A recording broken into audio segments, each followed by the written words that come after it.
Alright guys, welcome back to another video. तो जैसे कि लास्ट पार्ट में हमने देखा था, फ्लिंट मास्टर यूनिवर्स सी को एक्सप्लोर कर रहा होता है, पर तभी अचानक ही उसका सामना लॉर्ड एंगयोंग से हो जाता है। वो मदद के लिए लॉर्ड बेंगोंग और क्यूरियोसिटी को बुला रहा होता है, पर सब उससे काफी ज्यादा दूर में थे। शैडो मास्टर उसे बचाने के लिए जाता है, पर वो लॉर्ड एंगयोंग की पावर को देखकर पीछे हट गया था। तभी लो फैंग अपने गोल्डन किंगडम को यूज करके फ्लिंट मास्टर को बचा लेता है। और अब आगे तो ये एपिसोड स्टार्ट होती है और हम देखते हैं फ्लिंट मास्टर लॉर्ड एंगयोंग से बचने के बाद वो लुओ फेंग थैंक्स कहता है। इवन कि वो लुओ फेंग से काफी ज्यादा इम्प्रेस हुआ था। वो कहता है, लुओ फेंग, आज के बाद मेरी लाइफ बस तुम्हारे लिए है, मैं तुम्हारे लिए अपनी जान तक दे सकता हूँ। इस पे लुओ फेंग फ्लिंट लॉर्ड से कहता है, ऐसा करने की कोई जरूरत नहीं है। तो फ्लिंट मास्टर कहता है, नहीं, आज के बाद से अगर तुम्हें कोई भी चीज की जरूरत पड़े तो बस मुझे याद करना। इवन कि मैं तुम्हारे लिए आग और पानी में भी कूद सकता हूँ। मुझे तुम्हारे लिए जो कुछ भी करना पड़े मैं वो करूंगा। ये सुनकर लुओ फेंग खुश होता है।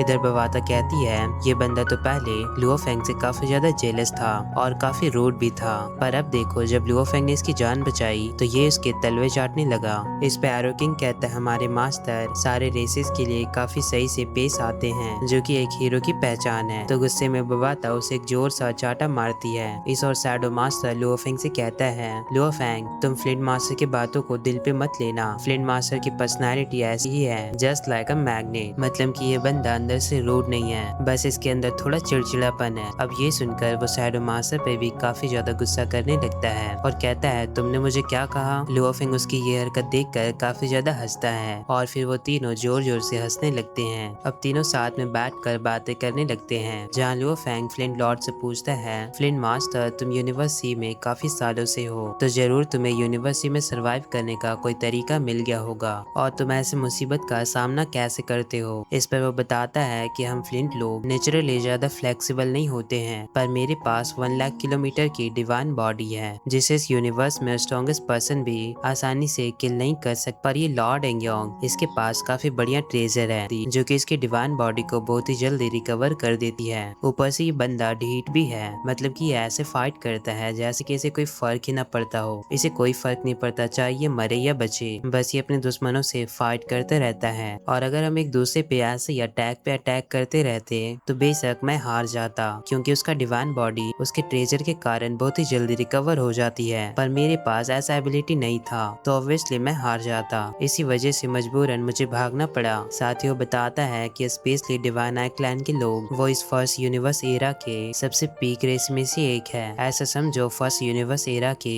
काफी स्ट्रॉन्गेस्ट रेस हैं। डिवाइन आई क्लैन में 7 सबसे मोस्ट स्ट्रॉन्गेस्ट पर्सन है और 100 यूनिवर्स लॉर्ड है। लुओ फेंग, अगर अगली बार तुम्हारा डिवाइन आई क्लैन के लोगों से सामना हुआ तो तुम केयरफुल रहना। इस पे लुओ फेंग कहता है, अगर कभी मेरा सामना लॉर्ड एंगयोंग जैसे बंदे से हुआ तो मैं तो अपने फ्लेक्सिबिलिटी के कारण फौरन वहां से निकल जाऊंगा, पर मेरे पास उन बंदों का सामना करने के लिए पावर कम है, इसलिए मुझे इस यूनिवर्सिटी में सरवाइव करने के लिए और भी ज्यादा ट्रेनिंग करनी पड़ेगी और भी ज्यादा स्ट्रॉन्गर बनना होगा। सीन शिफ्ट होती है यूनिवर्सिटी के डीप एरिया में। देखते हैं लॉर्ड एंगयोंग आगे जा रहा था, तभी डिवाइन आई क्लैन की एक और पर्सन लॉर्ड एंगयोंग को आवाज देती है और कहती है, लॉर्ड एंगयोंग, क्या तुमने फ्लिंट लॉर्ड को मार दिया और तुम उसे मार कर इतनी जल्दी वापस भी आ गए? इसके जवाब में लॉर्ड एंगयोंग काफी गुस्से में अपने वेपन को नीचे पटकता है और कहता है, जियावू, क्या तुम उस ब्लैक हेयर और सिल्वर विंग ह्यूमन को जानती हो? इस पर जियावू सोचने लगती है कि ब्लैक हेयर सिल्वर विंग ऐसा ह्यूमन, और उसे याद आता है कि ये जरूर वही नया यूनिवर्स लॉर्ड है जो कि ओरिजिनल यूनिवर्स से यहाँ पे आया है। वो कहती है, जरूर ये गैलेक्सी लॉर्ड लुओ फेंग होगा। वो पूछती है, तो क्या हुआ,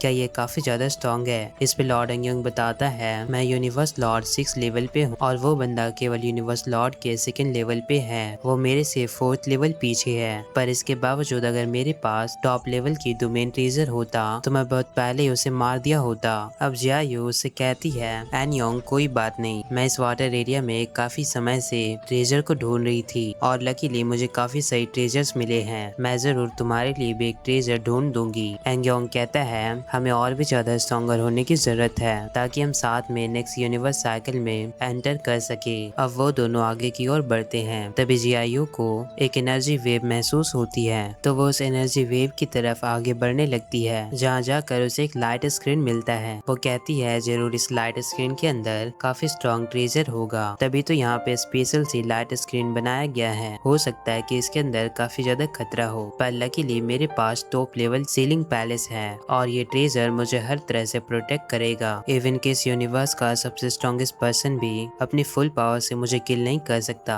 जब तक कि मैं इस पैलेस के अंदर हूँ। अब वो उस पैलेस के अंदर चली जाती है और वो उस लाइट लेयर के अंदर जा रही थी। जैसे ही वो फर्स्ट लेयर को क्रॉस करती है उसके सामने एक और लेयर अपेयर होता है। वो और भी आगे जाती है और अंदर जाते हुए उसे और भी सारे लेयर्स मिल रहे थे। वो उन सभी लेयर को क्रॉस करते हुए आगे बढ़ रही थी और फाइनली जाकर उसे एक स्टार दिखता है। वो उस प्लेनेट के करीब जाने लगती है। वो सेफली 8 लेयर को क्रॉस कर ली थी और अब उसके सामने एक और लेयर 9th लेयर था। वो काफी ज्यादा कंफ्यूज होती है कि यहाँ पे इतने सारे लेयर्स क्यों हैं। वो सोचती है जरूर इसके अंदर काफी रेयर ट्रेजर होगा और वो उस लेयर को भी क्रॉस करती है। जैसे ही वो उस लेयर को क्रॉस करती है उसके सामने काफी ज्यादा रोशनी होती है। उसे सही से कुछ भी नहीं दिख रहा था। वो काफी ज्यादा शॉक होती है। तभी अचानक उन लाइट रेज के कारण वो फौरन ही मारी जाती है। अब ये बात डिवाइन आई क्लैन के लॉर्ड को पता चल गया था। डिवाइन आई क्लैन का थर्ड लॉर्ड अपेयर होता है और बताता है कि जिया वो मारी गई। ये सुन के बाकी सारे डिवाइन आई क्लैन के वॉरियर काफी ज्यादा हैरान होते हैं। जैसे ही सबको पता चला था कि लॉर्ड जिया वो मारी गई सब लोग काफी ज्यादा शॉक में होते हैं। किसी को भी बिलीव नहीं हो रहा था क्योंकि जिया वो कोई नॉर्मल वॉरियर नहीं। कुछ लोगों को समझ तक नहीं आता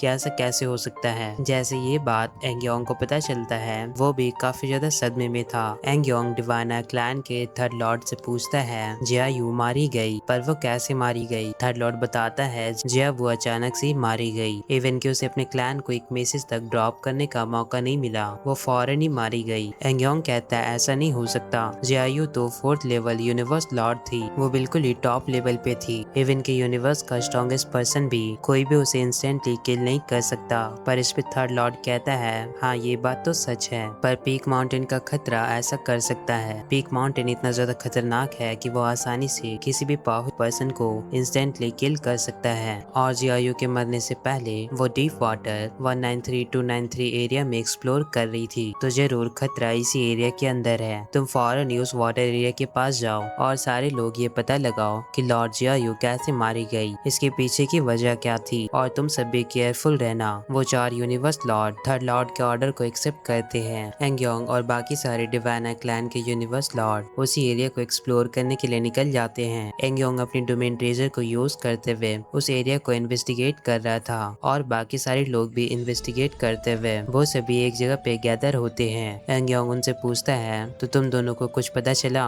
वो दोनों बताते हैं कि ये वाटर एरिया काफी ज्यादा ह्यूज है। इवन के इसके अंदर काफी सारे चैनल्स बने हुए हैं और उन सारे चैनल्स को एक्सप्लोर करना काफी ज्यादा कॉम्प्लेक्स काम है। और अगर हम सब मिलकर भी इस पूरे एरिया को इन्वेस्टिगेट करना चाहे तो हमें 10,000 एरा से भी ज्यादा टाइम लग जाएगा। और टाइम के साथ साथ वाटर एरिया का स्ट्रक्चर भी चेंज होता है। आई थिंक हमें बस रिपोर्ट कर देना चाहिए। इस पे एंग्योंग कहता है तुम दोनों यहाँ से जाओ, मैं इन्वेस्टिगेट कर लूंगा। आगे हम देखते हैं लुओ फैंग पीक माउंटेन के करीब बैठकर कल्टीवेशन कर रहा होता है और बताता है कि करीब 30 सालों की ट्रेनिंग करने के बाद मैं पहली बार पीक माउंटेन के इतना ज्यादा करीब आ गया हूँ। इस माउंटेन का एंडलेस वाटरफॉल, इसका force 10 million light year wide है, जो कि काफी ज्यादा स्कैरी है। अब मैं देखना चाहता हूँ कि पीक माउंटेन वाकई में कितना ज्यादा खतरनाक है। फिर वो टेलीपोर्ट करते हुए पीक माउंटेन की और भी ज्यादा क्लोज जा रहा था। वो कई बार टेलीपोर्ट करते हुए पीक माउंटेन की और भी ज्यादा करीब आ जाता है और बताता है कि यहाँ से पीक माउंटेन तो काफी ज्यादा क्लोज लग रहा है, पर असल में पीक माउंटेन मेरे से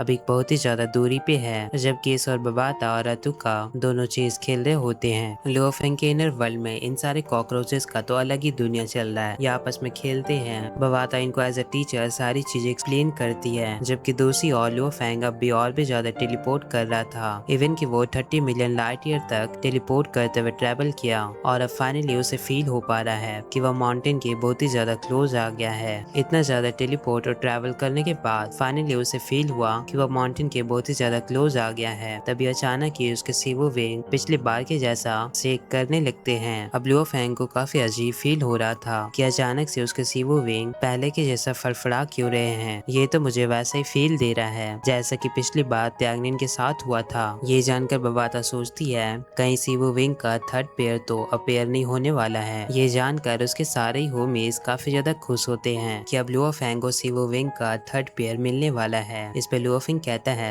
मुझे ये एनर्जी नीचे से फील हो रही है, तो चलो नीचे जाकर चेक करते हैं। अब लुओ फेंग उस वाटर के के डीप एरिया में एक्सप्लोर कर रहा था। वो आगे बढ़ते हुए कहता है जैसे जैसे वो आगे बढ़ रहा है उसका सीवो विंग काफी तेजी से सेक कर रहा है। अब उसे ऐसा फील हो रहा था कि जैसे वो एनर्जी उसके सीवो विंग को कंट्रोल कर रही हो और उसे तेजी से अपनी ओर अट्रैक्ट कर रही हो। वो कहता है मुझे अपनी डिवाइन पावर को यूज करना पड़ेगा ताकि मैं अपने सीवो विंग को कंट्रोल कर पाऊँ। अब वो उस वाटर की और भी ज्यादा डीप एरिया में चला जाता है। यहाँ तक आने के बाद लुओफेंग को एक लाइट स्क्रीन दिखता है। उसे रियलाइज होता है कि वो चीज इसी लाइट स्क्रीन के अंदर से आ रही है। लुओफेंग उस लाइट स्क्रीन एरिया की ओर आगे बढ़ने लगता है। बवाता बताती है कि लाइट स्क्रीन काफी ज्यादा खतरनाक महसूस हो रही है। तो इस पे लुओफेंग कहता है अगर ऐसी बात है तो सबसे पहले मैं अपने मोसा क्लोन बॉडी को अंदर भेजूंगा ताकि अगर कोई भी खतरा हो तो मुझे पता चल जाए। अब जैसे ही उसकी मोसा क्लोन बॉडी फर्स्ट लेयर को क्रॉस करती है वो काफी ज्यादा शॉक था क्योंकि फर्स्ट लेयर को क्रॉस करने के बाद वहाँ पे उसके अंदर एक और लेयर था। सेम जियावो की तरह वो भी कई सारे लेयर्स को क्रॉस करता है और एक के बाद एक उसे लेयर्स पे लेयर्स मिल रहे थे। वो 6, 7, 8 इन सारे लेयर को क्रॉस करता हुआ आगे बढ़ता है।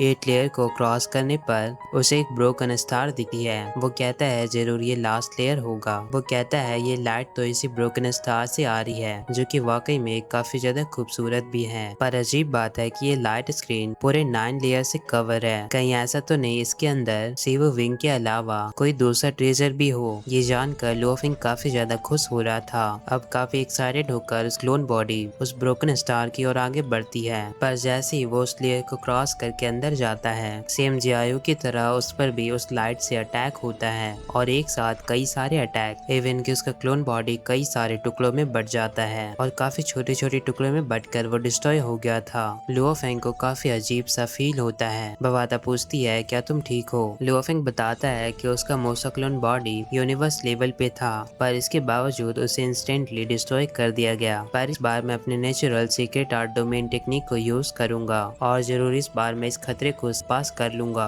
अब पूरे कॉन्फिडेंस के साथ लुओफेंग दोबारा से उस स्टार के पास आता है और इस बार उस अटैक से बचने के लिए अपने डोमेन को भी एक्सपैंड करता है। जैसे वो अटैक उसके डोमेन को लगने वाली वो किसी दूसरी जगह पे टेलीपोर्ट हो गया था पर स्टिल काफी ज्यादा कोशिश करने के बावजूद वो अटैक उसे लग जाती है और दोबारा से उसका क्लोन बॉडी डिस्ट्रॉय हो गया था। लुओफेंग परेशान होता है और कहता है इवन कि मेरा डोमेन अटैक भी उस अटैक को ब्लॉक नहीं कर पाया। आखिर इस लेयर के अंदर इतनी पावरफुल अटैक है जो कि मेरे डोमेन को भी डिस्ट्रॉय कर सकती है। इस पे बबाता लुओफेंग से खुश होते हुए कहती है अगर खतरा काफी ज्यादा बड़ा है तो हमें उसे काउंटर करने के लिए बड़े ट्रेजर को भी यूज करना चाहिए। तो इसका मतलब इस लेयर के अंदर काफी पावरफुल ट्रेजर है। अब लुओफेंग अंदर वाले ट्रेजर के लिए और भी ज्यादा एक्साइटेड हो रहा था। वो कहता है अगर मैं 100 बार भी अपने मोसा क्लैन वाले बॉडी से ट्राई करूंगा तो मेरा मोसा क्लैन बॉडी हर बार डिस्ट्रॉय हो जाएगा। वो कहता है मुझे कुछ भी करना पड़े पर मैं ये जानकर रहूंगा कि इसके अंदर कैसी ट्रेजर है, चाहे इसके लिए मुझे अपने क्लोन बॉडी को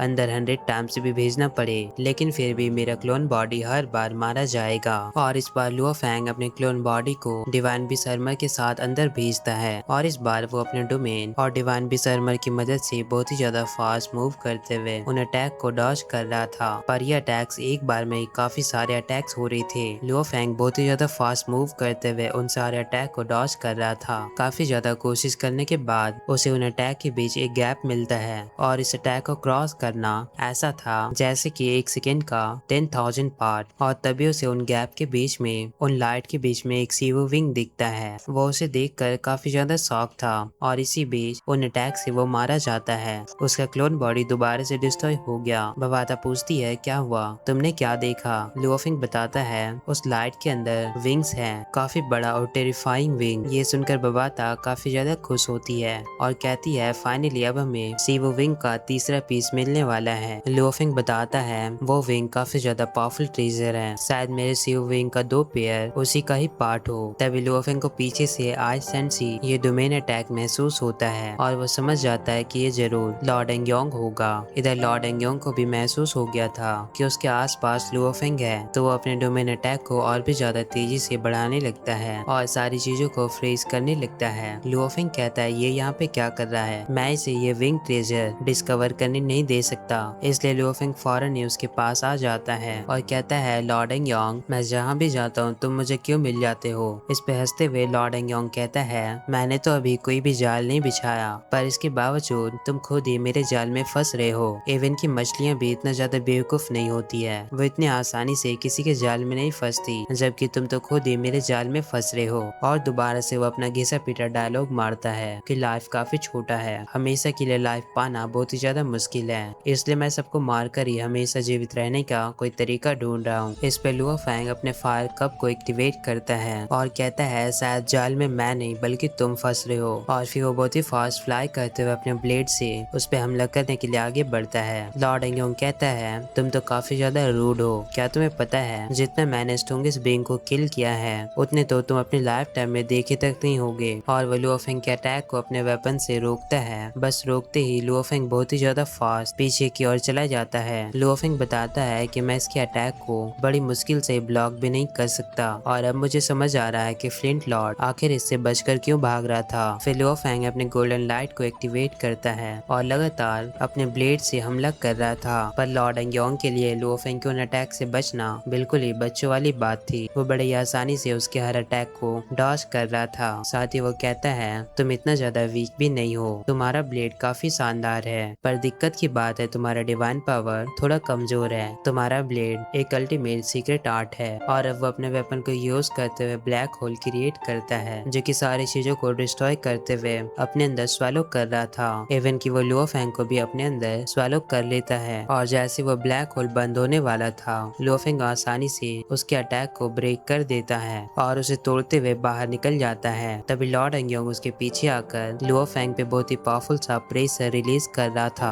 और उस पे अटैक करते हुए उसे मारने की कोशिश करता है। तभी अचानक ही लुओ फेंग अपने स्टार टावर को एक्टिवेट करते हुए blood cloud master clone body को समन कर लिया था। वो स्टार टावर की मदद से लॉर्ड एंग्योंग पे हमला करता है और उस अटैक के कारण लॉर्ड एंग्योंग काफी दूर जाकर गिरता है। लॉर्ड एंग्योंग कहता है ब्लड क्लाउड पैलेस मास्टर उस हमले से लॉर्ड एंग्योंग का डिवाइन बॉडी काफी बुरी तरह घायल हो गया था। वो अपने बॉडी को रिकवर कर रहा था। साथ ही वो गुस्से में कहता है ब्लड क्लाउड पैलेस मास्टर तुम तो काफी पावरफुल और पॉपुलर हो और अब तुम यहाँ आकर लुओ फेंग को बचा रहे हो, ये बिल्कुल भी फेयर नहीं है। इस पे ब्लड क्लाउड पैलेस मास्टर कहता है मेरी मर्जी, मैं चाहे किसी की भी मदद करूँ, तुम्हें इससे क्या है, तुम अपने काम से मतलब रखो। और अब वो I am the universe technique को एक्टिवेट करता है। इस टेक्निक को एक्टिवेट करते ही लॉर्ड एंग्योंग बिल्कुल ही फ्रीज हो गया था। वो अपने बॉडी को मूव भी नहीं कर पा रहा था। लुओ फेंग कहता है पैलेस मास्टर इसे बकवास करना बंद करो, चलो साथ मिलकर इसे सबक सिखाते हैं।